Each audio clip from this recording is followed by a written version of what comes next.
When Mrs. Amina lost her job, the world suddenly became very quiet. The phone that once rang every morning stopped ringing. Friends who used to visit stopped coming. Bills arrived faithfully, but help did not. She sold most of her belongings to survive and used the last of her savings to open a small roadside shop. Just a wooden table, a torn umbrella, and a few items to sell. Every day, she sat there from sunrise to sunset, praying customers would come. Some days, they didn't. One evening, dark clouds gathered and rain poured without mercy.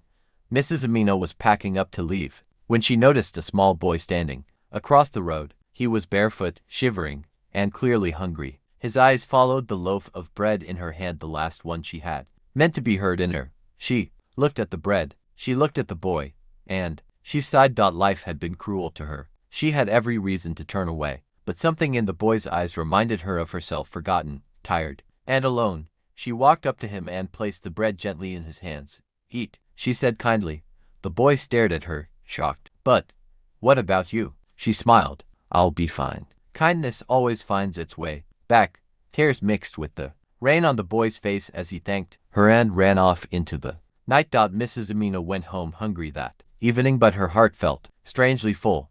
Years passed. Her struggles continued. The shop failed. Her health weakened. Eventually, she had to move into a small rented room on the edge of town. One morning, on her way to buy medicine she could barely afford, she collapsed on the street. At the hospital, the doctor examined her and quietly shook his head. She needed urgent treatment, but she had no money. As the nurse prepared to discharge her, a man in a fine suit entered the ward, speaking confidently on his phone. He stopped mid-sentence when he saw her face. He stared. Then he slowly walked closer. "Ma'am, do you remember me?" She looked up, confused. "I was a boy once," he said softly, standing in the rain, hungry and invisible. Her eyes widened. "You gave me your only bread," he continued. "You didn't know me. You didn't have much, but you still chose kindness." Tears rolled down Mrs. Amina's cheeks. That boy was now a successful businessman. He paid her hospital bills in full, arranged proper treatment, and ensured she had a comfortable place to live.